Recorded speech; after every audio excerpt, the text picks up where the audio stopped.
सुपतिपन्नो भगवतो साधुसंघो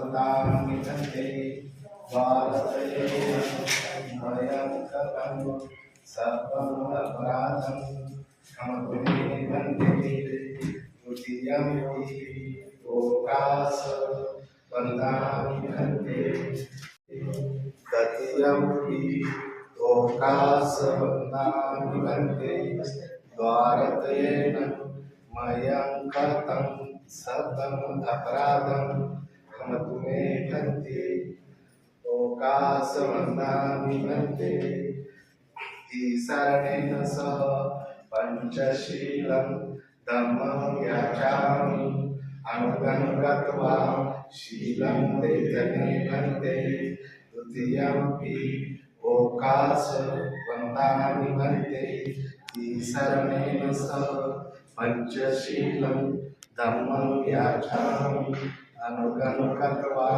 शीलं तेजने वन्दे तृतीयंपि लोकास वन्दामि वन्दे ईशरणेन सह पञ्चशीलं धम्मं याचामि अनुगं गत्वा शीलं तेजने वन्दे यमहं वदामि तं वदेत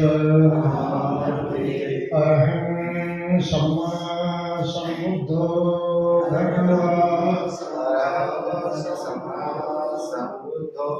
भगवान् बुद्धं भगवन्तम् अभिवादेमि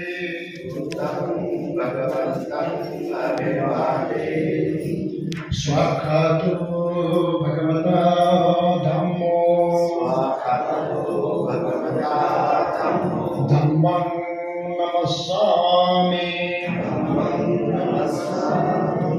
सुपटिपन्नो भगवतो सावकसंघो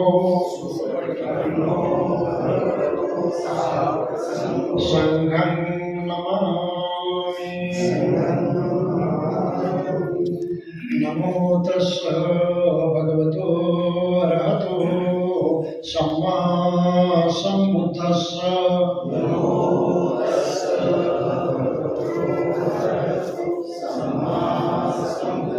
नमो तस्स भगवतो अरहतो सम्मा सम्बुद्धस्स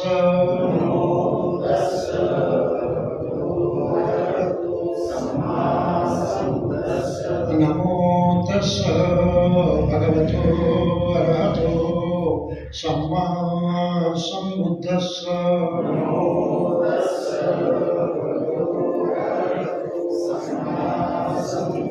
तं शरणं गच्छामि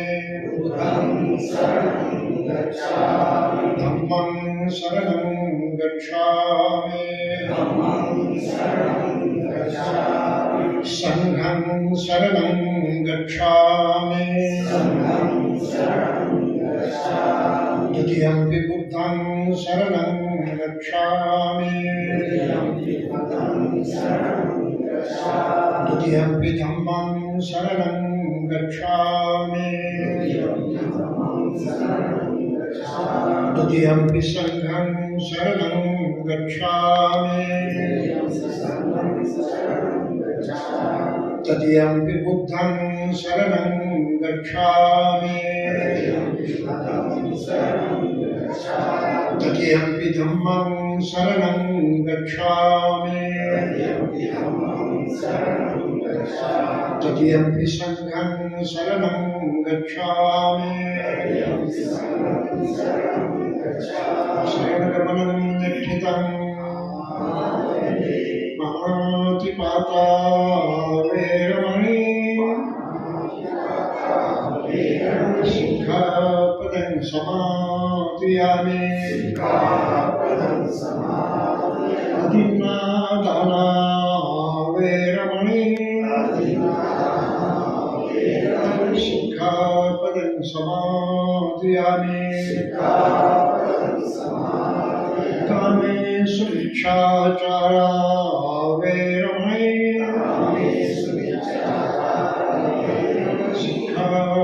समाधियामि मुसावादा वेरमणि सिक्खापदं समाधियामि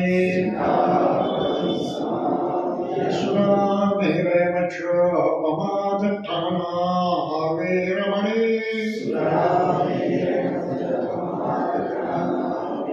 सिक्खापदं समाधियामि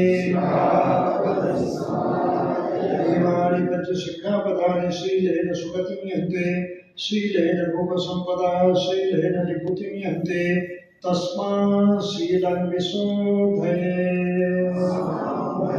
साधु साधु साधु बुद्धं नमामि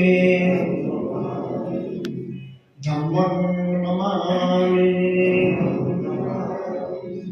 संघं नमामि अहं वन्दामि सर्वदा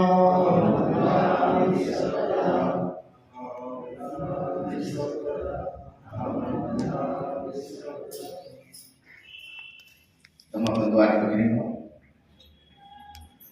आज दिनांक 26/2025 आजच्या या दिवसाच्या निमित्ताने आपण औरंगाबाद जिल्ह्यामधील मोजक्याच बुद्धिवाद्यांना या धम्मसंवादासाठी आमंत्रित केलेलं आहे. जवळपास 100 ते 125 बुद्धिवाद्यांना आपण स्वतः फोन केले, त्यांना मेसेज टाकले, सर्वांपर्यंत ही माहिती पोचली. आता जे आहे इथं अजून काय रात्र वेळेप्रमाणे येतील, परंतु भारतातील पहिली बौद्ध शैली स्थापन करणारे पूज्य भदंत विमलकीर्ती गुणश्री आणि डॉक्टर भदंत आनंद यांचं आपण या ठिकाणी स्वागत करू. तत्पूर्वी या धम्मसंवादाच्या अनुषंगाने आपल्याला या ठिकाणी जाणीव व्हावी ती अशी का डॉक्टर बाबासाहेब आंबेडकरांची धम्मक्रांती आणि त्या धम्मक्रांती समोरील अडथळे आणि त्यावर उपाय. डॉक्टर बाबासाहेब आंबेडकरांनी नागपूरच्या दीक्षाभूमीवर धम्म स्वीकारून जे काही आपल्याला धम्मदीक्षा दिली आणि त्या धम्मदीक्षेला आज जवळपास 70 वर्षे उलटून गेलेली आहे. बाबासाहेब आंबेडकरांना बौद्ध धर्माच्या अनुषंगाने पंचशील पाळणारा समाज निर्माण करायचा होता. तो समाज आदर्श समाज आहे, हा उद्देश बाबासाहेबांचा होता. आणि दुसरा, धम्माच्या माध्यमातून सर्वांना ऐक्य स्थापित करायचे. परंतु जाती व्यवस्था इतकी घट्ट या ठिकाणी रुजलेली आहे, जे डॉक्टर बाबासाहेब आंबेडकरांच्या प्रेरणेने जे बौद्ध झाले त्यांनी अद्यापही बाबासाहेबांचा विचारांचा स्वीकार केलेला दिसत नाही. ही अतिशय गंभीर आणि चिंतनीय बाब आहे. आणि म्हणून महानाग शाखेमुळे विद्यासर आंतरराष्ट्रीय बौद्ध विद्यापीठ भदंत विमलकीर्ती गुणश्री यांच्या अध्यक्षतेखाली आज आपण या ठिकाणी चिंतन बैठक, जेणेकरून धम्मसंवाद आपण या ठिकाणी करणार आहोत. प्रत्येकाला या ठिकाणी या विषयाच्या अनुषंगाने आपल्याला काही प्रश्न सुद्धा या ठिकाणी मांडायचे आहे, जे परंतु आतापर्यंत हे नाविन्य म्हणजे जनतेशी संवाद साधणे, उपासकांशी संवाद साधणे, हे आतापर्यंत कधी घडलं नाही धम्माच्या अनुषंगाने. मग ही मूळ जी संकल्पना आहे धम्मसंवाद, तर हे धम्मसंवाद आपण या ठिकाणी करणार. आणि म्हणून मी या ठिकाणी भरपूर काही या ठिकाणी बोलायच्या ऐवजी आपण डायरेक्ट धम्मसंवादाला सुरुवात करूया. जे येतील ते नंतर टप्प्याने याच्यात सहभागी होतील. मी तुमचा समाजाचं पुनश्च एकदा अभिनंदन करतो, स्वागत करतो. तुम्ही या चिंतन बैठकीला गांभीर्य म्हणून तुम्ही या ठिकाणी आलेला आहे. आंबेडकर चळवळीची अत्यंत दयनीय अवस्था झालेली आहे. मग ती धम्माच्या याच्यातील असेल, राजकारणातील असेल, सामाजिक जीवनातील असेल, अत्यंत गंभीर अशी दयनीय अवस्था आंबेडकरी चळवळीची झालेली आहे. समाज हा भयभीत झालेला आहे, निष्प्रभ झालेला आहे. आणि म्हणून आपल्याला ह्या चिंतन बैठकीचं त्या धम्म समाजाचे इथून पुढे आता प्रत्येकाला आपल्याला धम्म समाज सुरू करायचा आहे. प्रत्येकाचं म्हणणं ऐकून घ्यायचं आहे आणि जे जे मूळ कल्पना आहे बाबासाहेबांच्या संकल्पित त्या करायच्या की नाही करायच्या याच्यावर आपल्याला विचार करायचा. मी आदरणीय पूजनीय भक्तांना विनंती करतो का आपण या संवादाला आपण सुरुवात करायला. या विषयावरती कोणी भाषणं द्यावी असाही याचा उद्देश नाही. आजचा हा कार्यक्रम आपल्या दृष्टीनं एकदम नवीन आहे आणि त्याचं नावच मुळात आहे धम्मसंवाद. धम्मसंवाद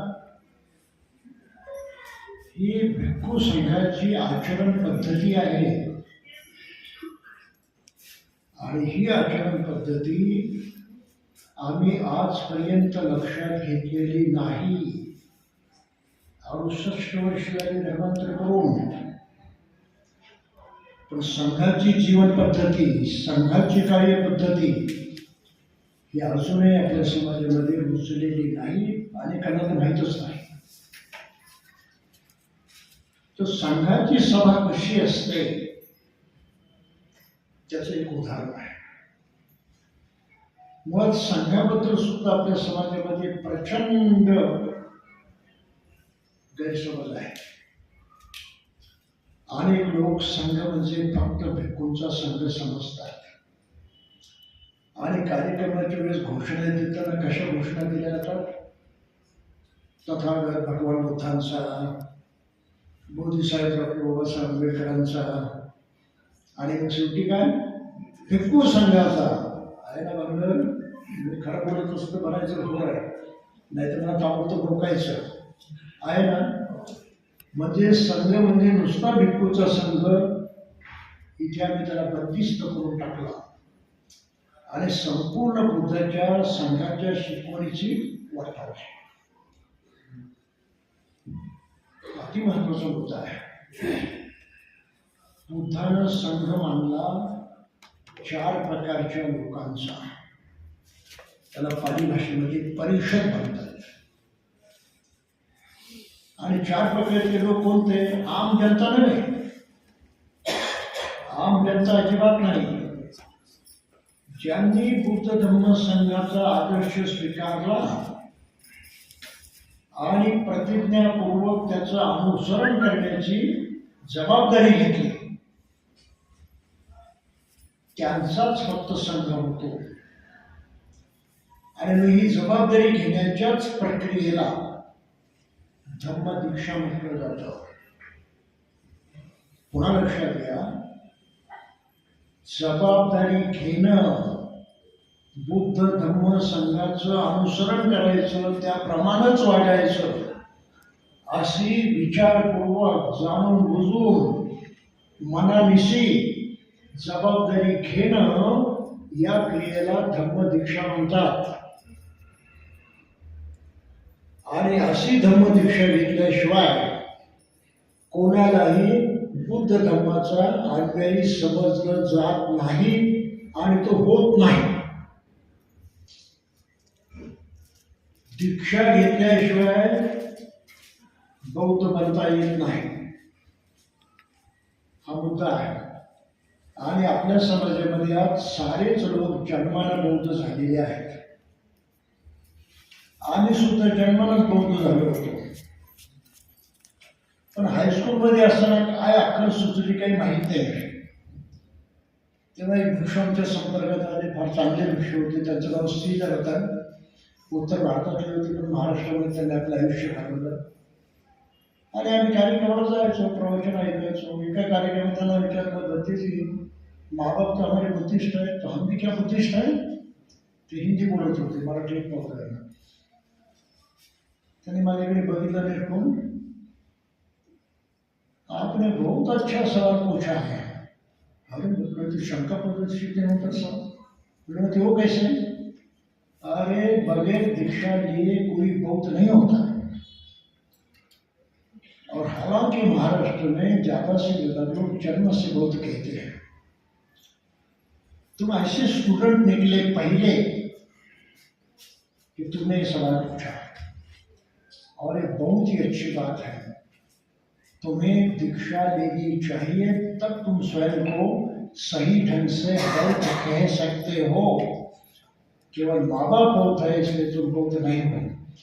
त्याने मला फार प्रशंसा केली, प्रोत्साहन दिलं, आणि मग त्यांच्याच रस्त्याने 1967 साली दीक्षा घेतली. नाहीतर जन्माने बौद्ध चालूच होतं. तो पुढे जसा अभ्यास वाढला तो सारा इतिहास काही सांगण्याची गरज नाही, पण तो हा माझा पहिला अनुभव होता, आणि तोही हायस्कूलमध्ये शिकत असताना. आज परिस्थिती कशी आपल्या सर्वांना माहिती आहे. दुसरी महत्वाची गोष्ट अशी आहे की या देशामध्ये जे जे काही आहे, जसं काही झालेलं आहे, आणि त्यामधून बाबासाहेबांनी जे काही केलं, जे साध्य केलं, आणि पुढे जाऊन आणखी काही साध्य करायचं होतं, याचं अतिशय खुलासेवर मार्गदर्शन करून ठेवलं. आणि बाबासाहेब गेले. बाबासाहेब गेल्यानंतर आता जवळजवळ 68 वर्ष झालेली आहेत. आता या डिसेंबरमध्ये 68 वर्ष पूर्ण झाली. हे 68 वर्षामध्ये त्यांना मानणारा समाज, त्यांची प्रशंसा करणारा समाज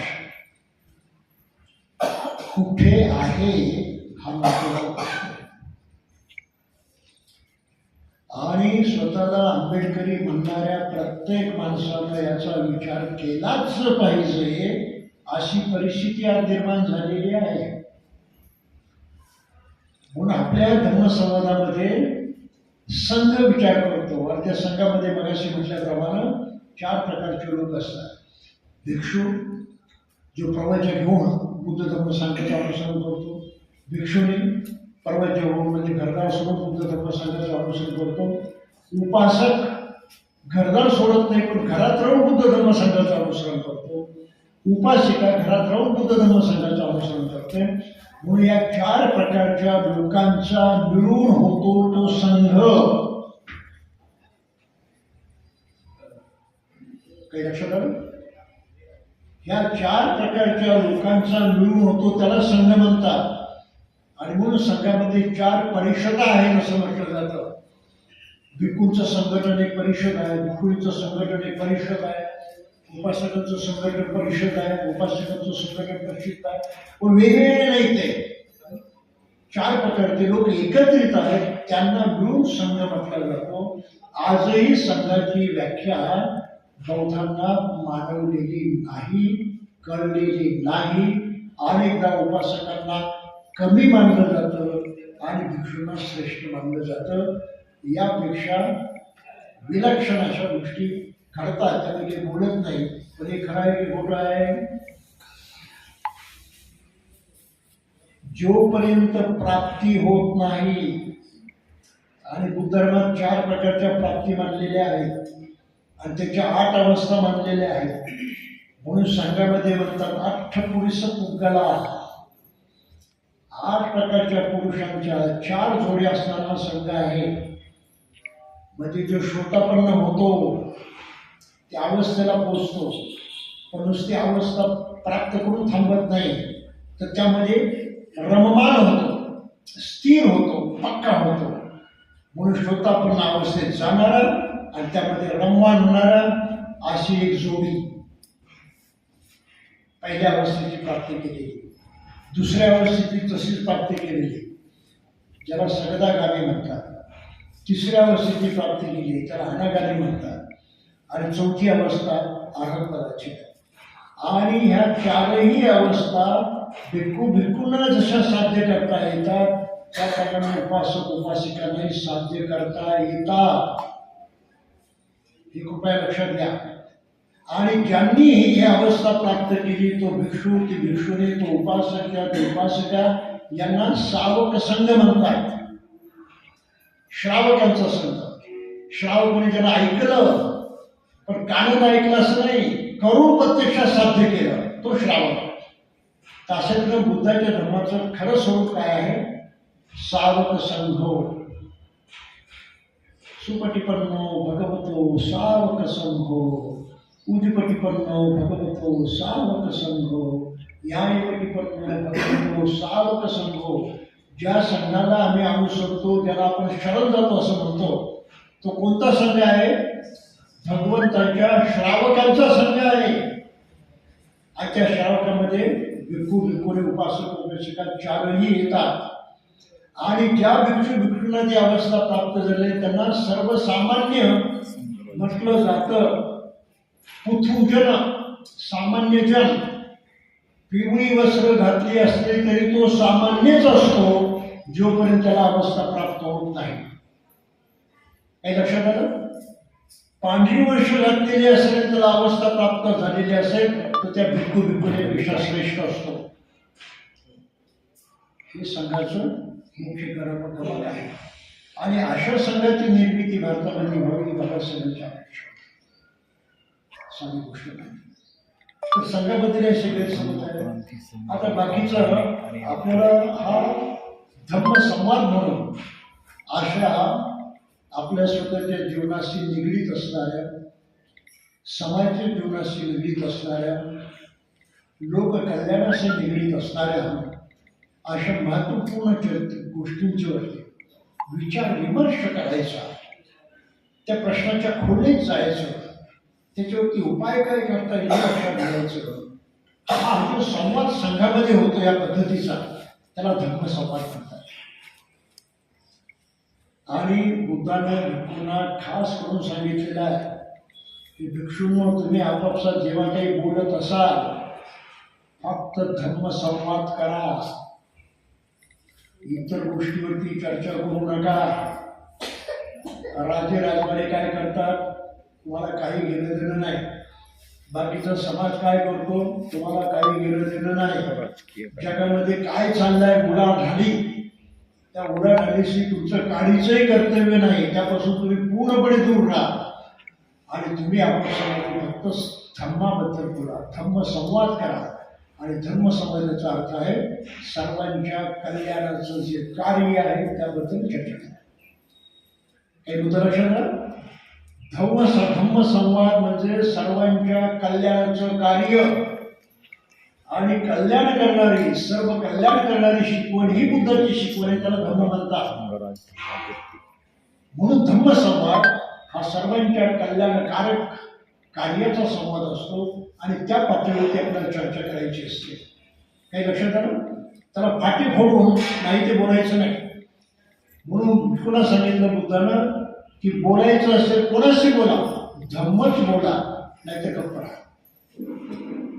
आणि इतर कुठल्याही प्रश्नावरती न बोलणं, गप्प राहणं, याला पाली संस्कृतीमध्ये, धम्म संस्कृतीमध्ये आर्य मौन म्हटलेलं आहे.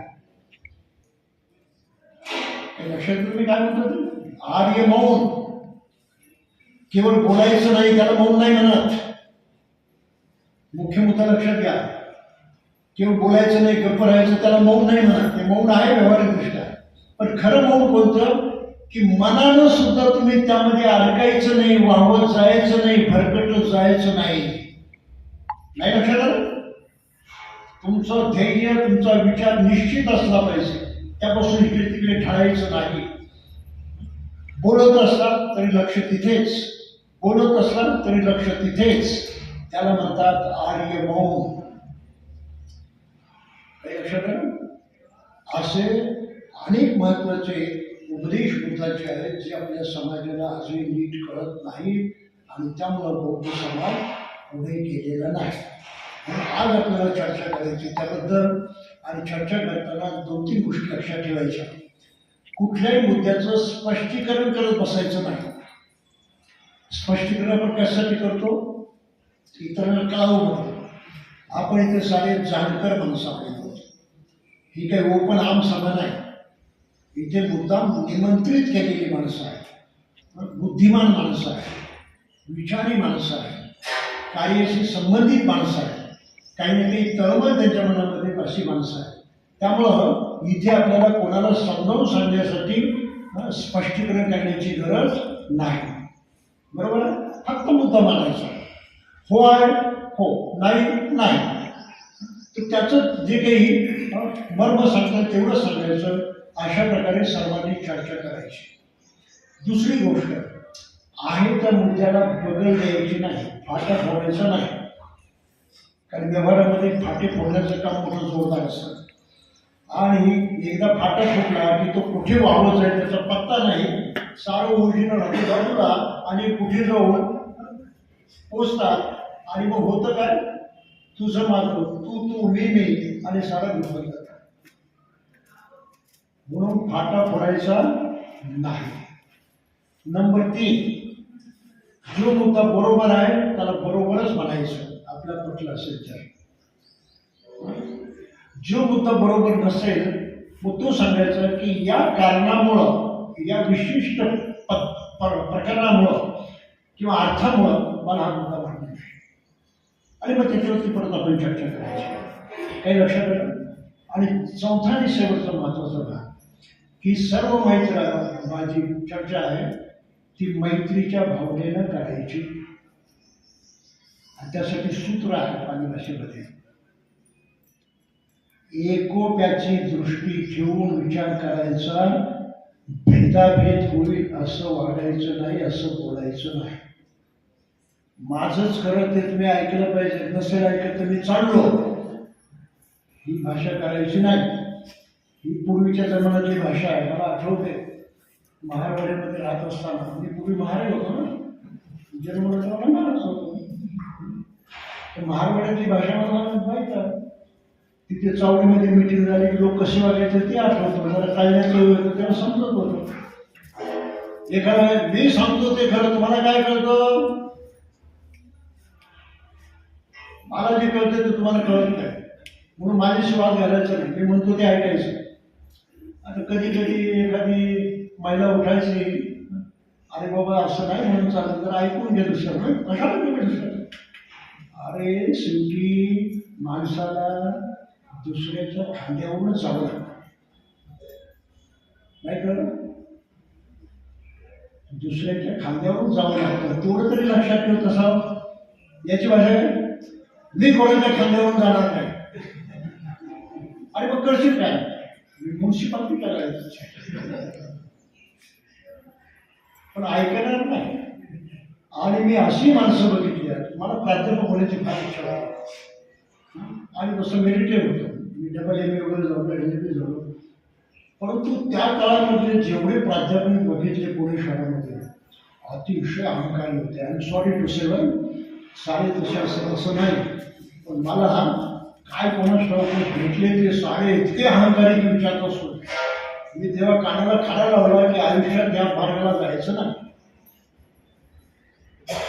प्राध्यापक बनायचं नाही. आणि शेवटी मास्तरच बनलो. फक्त फरक एवढा की धर्माचा मास्तर बनलो, बाकीचा विषय शिकवणारा मास्तर बनलो. फरक तेवढाच. पण तिथे प्रवृत्ती जी होती, पिंड जो होता, तो पिंड त्याच मार्गाने गेला किंवा दुसऱ्या मार्गाने गेला नाही. ठीक आहे? तर ही भूमिका ठेवायची की आपण इथे सामंजस्य निर्माण करण्यासाठी आलेलो आहोत, एकमेकाला जवळ करण्यासाठी, एकमेकाला जोडण्यासाठी आलेलो आहोत. म्हणून एकोप्याने विचार करायचा, एकोप्याने कबूल करायचा. आणि एकदा विचार झाला, कदाचित आपल्या मनासारखा नसेल, काही कमी जास्त झालं असेल, पण आता सर्वांनी केलेलं आहे ना, नाही सारे मी आहे ना, मी त्याच्यातलाही भाग आहे ना, मग मला बाहेर पडून चालणार नाही, मला ते कबूल केलं पाहिजे, मान्य केलं पाहिजे. ही संघाची परंपरा आहे. म्हणून संघामध्ये निर्णय बहुमतानं होत नाही. आजही संघाच्या मिटिंगमध्ये, भिक्खू संघाच्या मिटिंगमध्ये बहुमतानं निर्णय होत नाही, एक मतानं निर्णय होतो. 10 लोक आहेत, 10 पैकी 9 लोकांचं एकमत असेल आणि एकाचा विरोध असेल तरी ठराव पास होत नाही. जे अध्यक्ष असतात ते सांगतात संघनायक की बाकीच्या 9 लोकांनी त्या एकाची समजूत काढा, त्याला पटवा, त्याचं मत परिवर्तन करून मग एक मत करा. आणि त्या एकाला सांगितलं की तुझंच म्हणणं नाही, बाकीच्या 9 लोकांना पटव आणि तुझ्यासारखं त्याचं मत कर, पण निर्णय एक मतानच. लक्षात घ्या, समाज म्हणून सर्वात मोठी ताकद या आचरणामध्ये आहे. एकमताचं आचरण ही प्रचंड सामाजिक शक्ती आहे, प्रचंड. त्या तोडीची शक्ती समाजामध्ये दुसरी कोणतीही नाही, ही कृपया लक्षात ठेवा. ऐक्य, ऐक्य म्हणतात कशाला? हे ऐक्य आहे, हे लक्षात आलं. तर आपल्याला आज गेल्या 68 वर्षामध्ये जे काही घडलं त्याचा परिणाम म्हणून आपण आता कुठे आहोत याचा विचार केला पाहिजे. दिवस वाईट आलेले आहेत असं मला वाटतं. तुम्हाला काय वाटतं तुम्ही विचार करा. पुढे काय वाईट होईल याचा कोणालाही अंदाज नाही. काही अंदाज करता येतील पण खात्रीपूर्वक अंदाज सांगता येणार नाही. हे दिवस या देशामध्ये येतील याची बाबासाहेबांना जाणीव होती आणि म्हणून बाबासाहेबांनी 1936 साली या समाजाला, संपूर्ण भारतीय समाजाला मार्गदर्शन करण्यासाठी आपले अतिशय मोलाचे विचार पुढे मांडलेले आहेत आणि त्या मार्गाचा अवलंब या देशामध्ये लोकांनी करावा ही त्यांची भावना होती. तसं झालं नाही. काय त्यांनी विचार मांडला तुम्ही मुद्दाम आपल्याला इथे वाचून दाखवतो. गोष्ट आहे 1936 सालची आणि 36 साली बाबासाहेबांचं महत्वाचं भाषण प्रसिद्ध झालं, जे प्रत्यक्षात त्यांनी दिलं नाही. ती सभाच कॅन्सल झाली पण त्यांनी ते छापून काढलं, त्यामुळे ते आपल्याकडे उपलब्ध आहे. त्या भाषणाचं नाव आहे अनायलेशन ऑफ कास्ट. जाती उच्छेद, जाती निर्मूलन, अनायलेशन ऑफ कास्ट 1936 साली. आणि त्यामध्ये बाबासाहेबांनी सर्व देशाला मार्गदर्शन पर काही महत्वाची गोष्ट सांगितलेली आहे आणि ही महत्वाची गोष्ट प्रामुख्यानं मागासवर्गीयांना जास्त लागू होते आणि त्यांच्यासाठी ती सांगितलेली आहे. काय म्हटलं त्यांनी त्या भाषणामध्ये? जाती निर्मूलन म्हणून अनायलेशन ऑफ कास्टच्या भाषणामध्ये प्रत्येक देशात बुद्धिमान लोकांचा एक वर्ग असतो, तो शासक नसला की सर्वात प्रभावशाली वर्ग असतो. हा बुद्धिमान लोकांचा वर्ग भविष्यात डोकावू शकतो. हा वर्ग मार्गदर्शन करू शकतो आणि पुढाकार घेऊ शकतो. शब्द बरोबर, बुद्धिमान लोकांचा वर्ग मार्गदर्शन करू शकतो, पुढाकार घेऊ शकतो, भविष्यात डोकावून पाहू शकतो. कोणत्याही देशातील सर्वसामान्य लोकांचा समाज भौतिक आचार विचारांचं जीवन जगत नसतो. सामान्य माणसं बुद्धीचा वापर करून जगत नसतात, इतरांचं बघून जगतात. तर तो अधिकांशपणे अनुकरणशील असतो आणि बुद्धिमान वर्गाचं अनुकरण करीत जगत असतो. सामान्य मनुष्य दुसऱ्याचं बघून जगतो, त्याचा सर्व वागण्याचा प्रयत्न करतो, स्वतः विचार करत नाही. एक उदाहरण सांगतो. मुंबईमध्ये पूर्वी जायचो आणि झोपडपट्टीमध्ये फिरायचो. आता काही झोपडपट्टीमध्ये मला काय पाहायला लागलं, 10 बाय 10ची झोपडा, त्याच्यामध्ये सुद्धा पलंग. आता जुन्या काळातले पलंग आताच्या सारखे नव्हते. आता जे काही मिळतात आपल्याला तसे नव्हते. तेव्हा 4 पायाचे पलंग असायचे, उंचच्या उंच. मग त्या 10 बायच्या 10 खोलीमध्ये तसाच पलंग, आणि तो काही लहान नाही, तो असायचा कमीत कमी 5 बाय 6चा. लक्षात आलं. आणि त्या पलंगाच्या खाली एक कुटुंब राहायचं. म्हणजे बघितल्या गोष्टी आहे, पलंगाच्या खाली राहायचं. तर दुसऱ्या बाजूला डायनिंग टेबल, आता मला प्रश्न पडायचा इथे, मग बसायला जागा नाही, मिरवायला जागा नाही, डायनिंग टेबलची काय गरज आहे? हाऊस दुसऱ्याचं बघून अनेक ठिकाणी बघितलं. धारावीच्या एका तरुणाचं लग्न झालं आणि त्यानं हुंडा म्हणून काय मागितलं? तेव्हा वेक्सा स्कूटर होती, स्कूटर मागितली. आता थोडंसं कळत होतं, कायण्याचं वय होतं. मला प्रश्न पडला, आणि इथे घरात जायला त्या गटारावरच्या गल्लीवरून जावं लागतं. हा स्कूटर कुठे पार्क करणार, कुठे ठेवणार? ही अशी माणसाची गत आहे. सामान्य मनुष्य दुसऱ्याचं बघून नक्कल करतो, तो स्वतःची अक्कल वापरून जगत नाही. हा सृष्टीचा नियम आहे, कृपया लक्षात ठेवा. तर ते बाबासाहेबांनी इथे स्पष्ट शब्दात मांडलेलं आहे. तर बुद्धिमान देशाचे सर्व भवितव्य त्यातील बुद्धिमान वर्गावरती अवलंबून असते असे म्हणण्यास मुळीच काही अतिशयोक्ती नाही. बुद्धिमान वर्ग जो करेल तसं बाकीचे करतात. म्हणजे बाकीच्या लोकांचं भविष्य त्यांच्यावरती अवलंबून आहे असं म्हणायला काय हरकत आहे? त्यांचं बघूनच बघतातच. फॅशन मनुष्य का करतो? त्याला पटलेली असते, त्याला आवडलेली असते, त्याला सोयीची वाटते म्हणून करतो का? नाही, नेहमीच करतो बघून.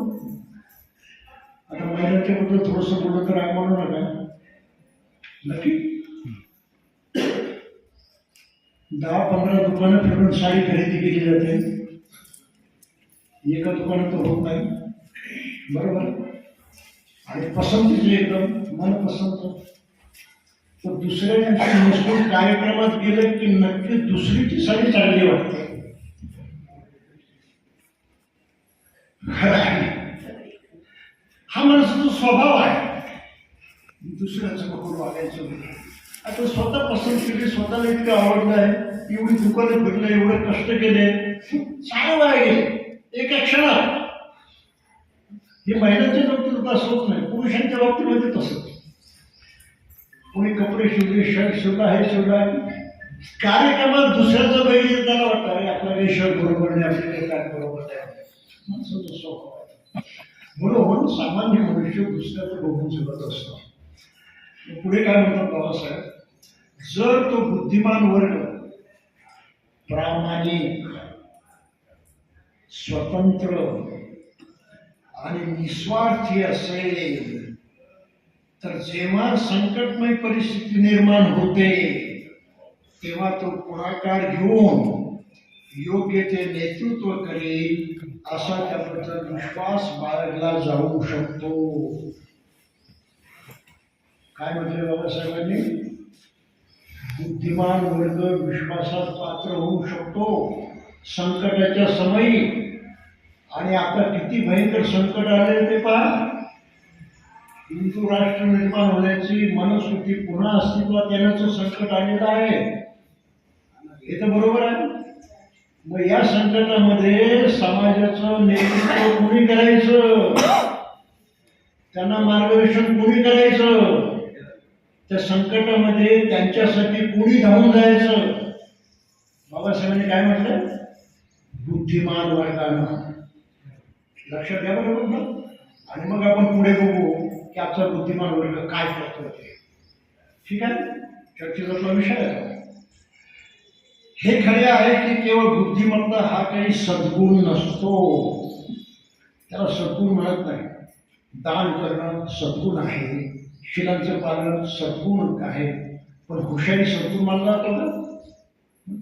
लोक म्हणतात हा हुशार आहे, सद्गुण आहे का? हुशारी दाखवू नको, सद्गुण आहे का? नाही ना. म्हणजे बुद्धिमत्ता काही सद्गुण नाही. तर ते केवळ एक साधन असते आणि साधनाची सूचिता त्याचा वापर माणूस कोणत्या ध्येयपूर्तीसाठी करतो त्यावरती अवलंबून असते. बुद्धिमान मनुष्य एक चांगला माणूस असू शकतो. उदाहरणार्थ बाबासाहेब, महात्मा फुले, शाहू महाराज बुद्धिमान होते ना, आणि चांगल्यामध्ये काही कमी होते का? अजिबात कमी होते. तसा तो सहजपणे एक बदमाश सुद्धा असू शकतो.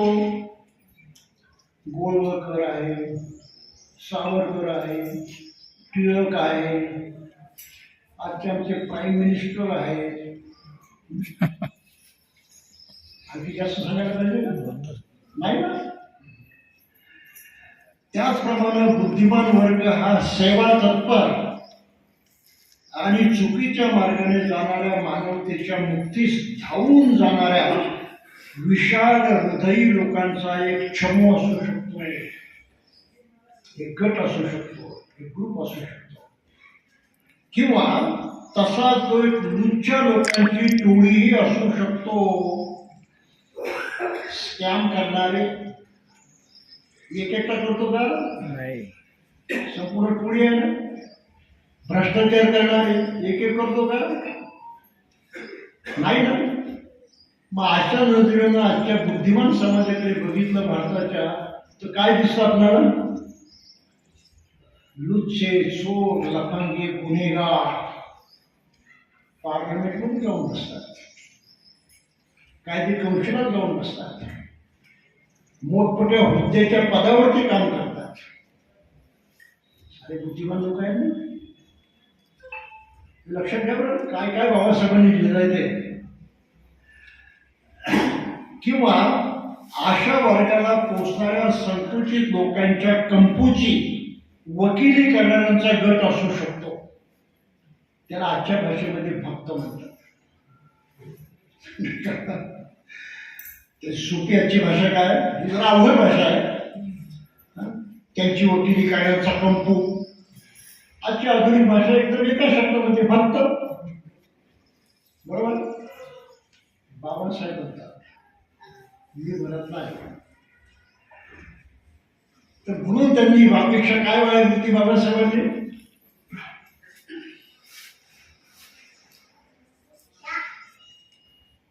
की या बुद्धिमान वर्गानं समाजाचं नेतृत्व करावं, मार्गदर्शन करावं, त्याला अडचणीतून बाहेर काढण्यास मदत करावी, भविष्य काय घडेल कसं होईल त्याचा अंदाज त्यांनी घ्यावा. थोडक्यामध्ये बाबासाहेबांना त्यांच्या काळामध्ये बुद्धिमान वर्गापासून फार मोठी अपेक्षा होती. ती कायमची अपेक्षा आहे. आजही ती कमी झाली असं म्हणता येणार नाही, त्याचं महत्त्व कमी झालं असं म्हणता येणार नाही. परंतु बाबासाहेब गेल्यानंतर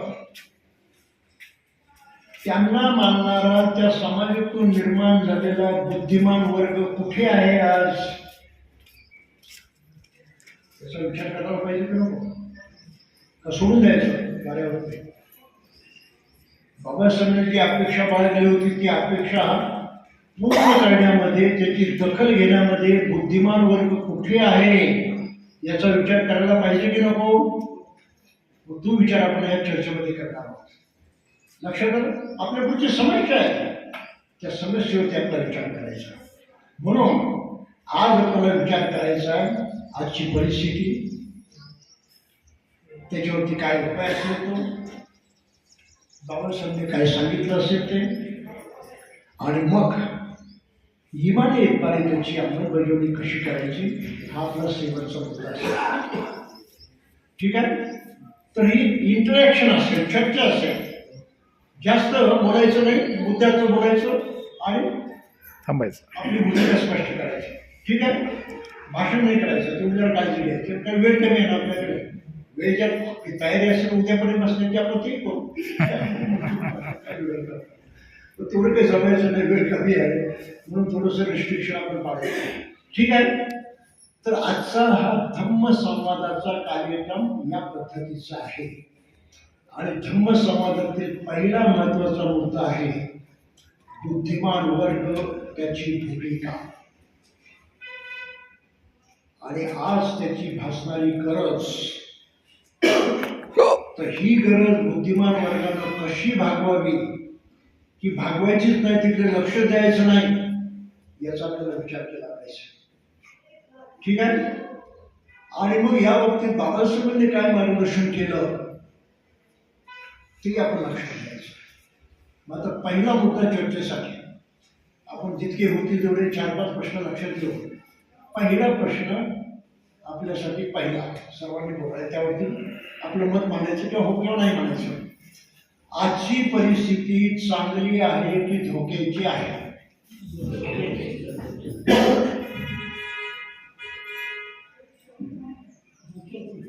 काय उत्तर आहे?